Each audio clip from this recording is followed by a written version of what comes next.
일제시대 별난사, 독립군을 의병으로 얕보던 일본군을 경악시킨 봉오동 전투. 봉오동 전투는 1920년 6월 6일에서 6월 7일 홍범도, 최진동, 안무 등이 이끈 독립군 연합부대와 시민단 독립군 한 개 중대가 연합해 중국 지린성 화룡현 봉오동에서 일본군 제19사단 한 개 중대와 싸운 전투입니다. 병력은 교전 당시 대한북노독군부 소속 한국 독립군은 1,300여 명이었고 일본군은 500여 명 정도였는데 삼둔자 전투에서의 패전 이후 일본군 제19사단은 병력을 출병해 간돈의 독립군단 토벌에 나섰습니다. 1920년 6월 7일 북로 제1군 사령부 부장 홍범도는 군무도독부군, 국민의 독립군과 연합해 대한북노독군부를 결성하고 봉오동 골짜기 인근에 포위진을 짜고 이화일에게 일본군을 유인해 오도록 했습니다. 그러나 소나기가 내렸고 일본군 부대는 선봉으로 올라가던 일본군 부대를 독립군으로 오인해 사격을 가하면서 교전했는데 고지 꼭대기까지 올라간 홍범도 부대는 내려다보면서 일본군에게 사격을 가했습니다. 6월 7일 오후 1시쯤 일본군이 봉오동 상동 남쪽 300m 지점 갈림길까지 들어오자 홍범도는 신호탄을 올렸는데 사면고지에 매복한 독립군이 일제히 사격을 개시하면서 시작된 봉오동 전투는 3시간 이상 계속되었습니다. 사상자가 늘자 일본의 월강 추격대대는 도주하기 시작했는데 강상모가 이중대를 이끌고 쫓아가 큰 타격을 입힌 바 봉오동 승첩에서 일본군은 157명이 전사했지만 아군은 불과 4명만 전사했다고 합니다. 이후 일본군의 대대적인 탄압을 받게 된 북노독군 부군은 청산리로 옮겨가 김좌진의 북노군정서군과 연합해 청산리 전투를 전개해 나가게 됩니다. 봉오동 전투의 배경. 봉오동은 두만강 하구 도문시에서 약간 떨어진 마을인데 당시 최진동 독립군의 근거지가 봉오동이었고 독립군 연합부대의 지휘관 중 한 사람인 최진동의 가족, 친척들이 봉오동에 거주하고 있었습니다. 남쪽으로는 삼둔자 등 독립군의 활동 거점과 연계되어 있었고 서북쪽으로는 북노군정서의 소재지인 서대파가 있었고 서남방으로는 홍범도와 연합한 시민단의 근거지인 석현이 있었습니다.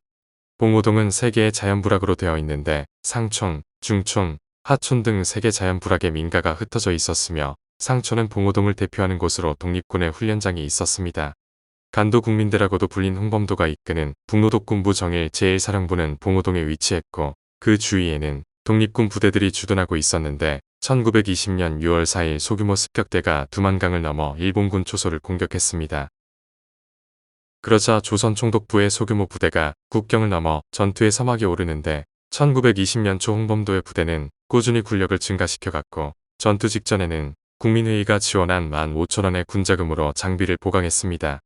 3.1 만세 운동이 일어난 이후 만주, 연해주, 간도 등에서 수많은 독립군 부대가 창설되어 일본군 부대와 크고 작은 전투를 벌여 승리하자 일본군은 제19사단의 한 개 대대를 월강 추격대대로 편성해 간도로 들어갔습니다.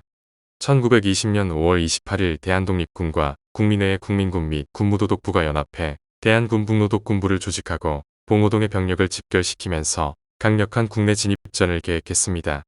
이 무렵 대한독립군의 병력은 최진동의 군무도독부계가 약 670명, 홍범도와 안무의 국민회계가 약 550명에 1200여 명으로 일제 측에 의해 탐지되었는데 이들은 봉오동에 집결, 합동 국내 진공작전을 계획했습니다. 대한북노독군부는 조직을 정치, 행정과 군사, 지휘로 분권해 정치, 행정의 총책임자인 대표, 부부장은 최진동과 안무가 담임하고 군사 지휘는 명장이었던 홍범도가 맡아 통수토록 했습니다. 이에 봉오동 골짜기와 부근에 있던 700에서 800명 이상의 북노독군부 병력과 이응수가 거느린 약 60명가량의 시민단 독립군이 집결해 봉오동 전투를 준비했으며 한경세가 이끈 시민단 독립군의 한 개 소대도 합류했습니다.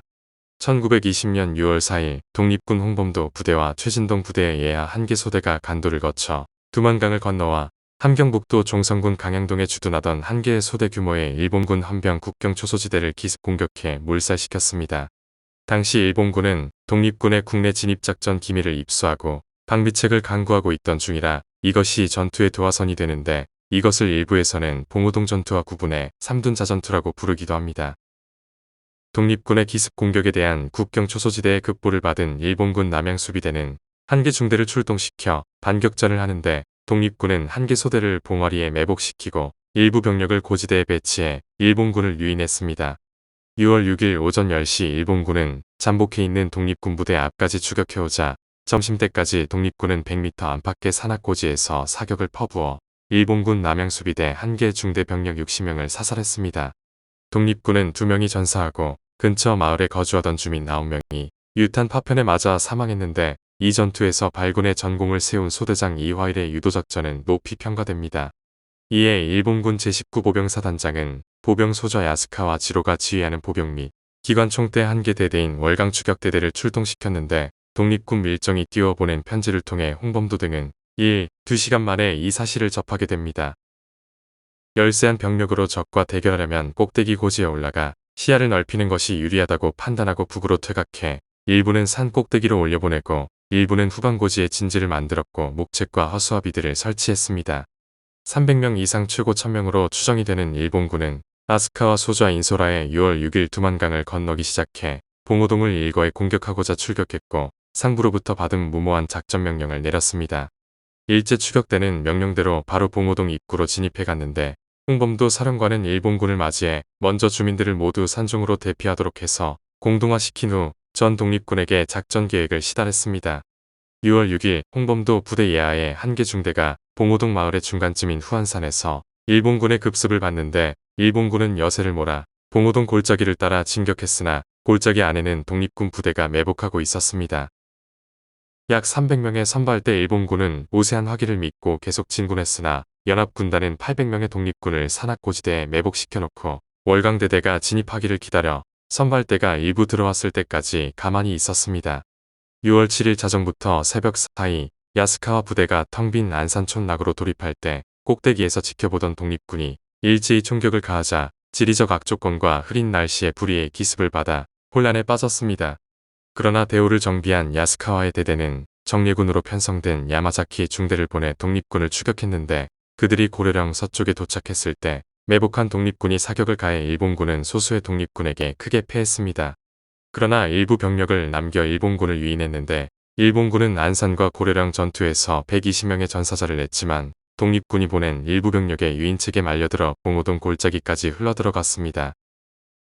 6월 7일 자정 무렵 월강추격대대가 고려령을 향해 접근하고 있다는 보고를 접한 홍범도와 최진동은 봉오고래 주민들을 대피시켜 마을을 소개한 후 볏짚 허수아비를 세워 사람으로 보이게 한 뒤 병력을 매복시켰습니다.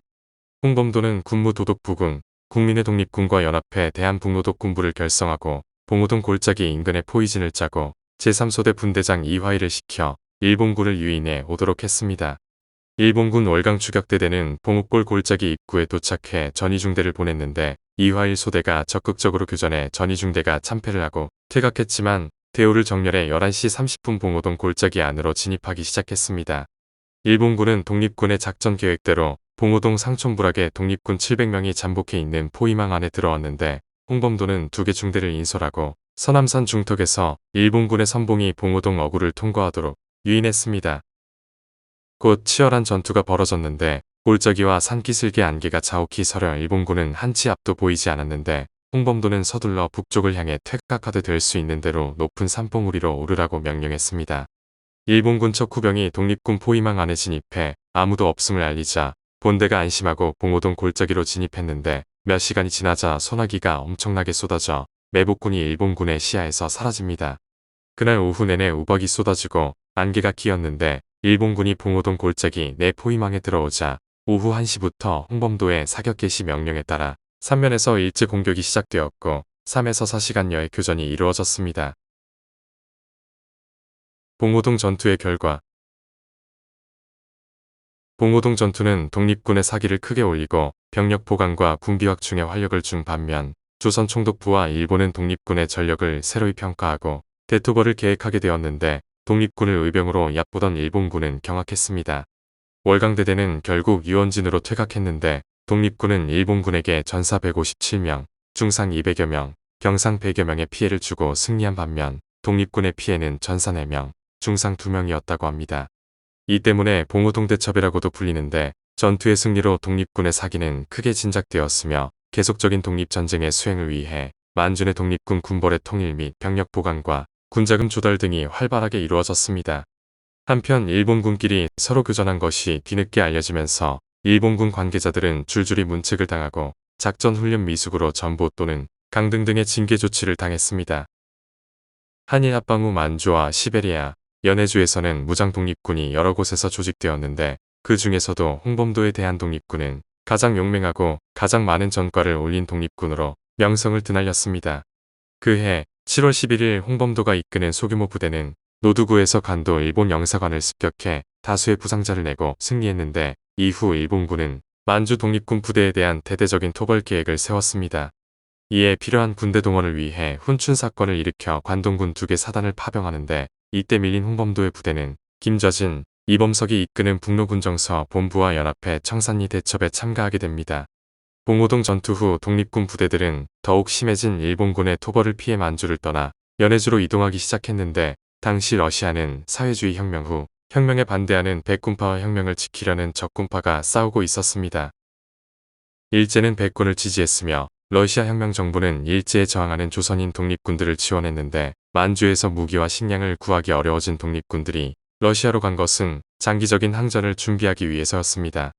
홍범도 부대는 아직 만주에 남아있는 북로군정서 부대를 찾아 화룡현 청산리로 향했는데 북로군정서는 당시 만주 최고의 병력과 무장력을 자랑하는 부대였습니다. 총재 서일, 총사령관 김좌진, 김규식이 이끄는 보병대 450여 명, 이범석이 이끄는 사관생으로 구성된 연성대 150명, 기타 약 100여 명 등 총 700여 명의 병력에 전원보총으로 무장하고 기관총도 한 문씩 갖고 있었습니다. 봉오동 전투는 조선과 만주의 국경지역에서 한국 독립군과 일본군 사이에서 본격적으로 벌어진 최초의 교전은 아니었지만 대규모 전투로는 첫 전투로 연합부대가 승리를 거둬 독립군의 사기가 크게 높아졌습니다.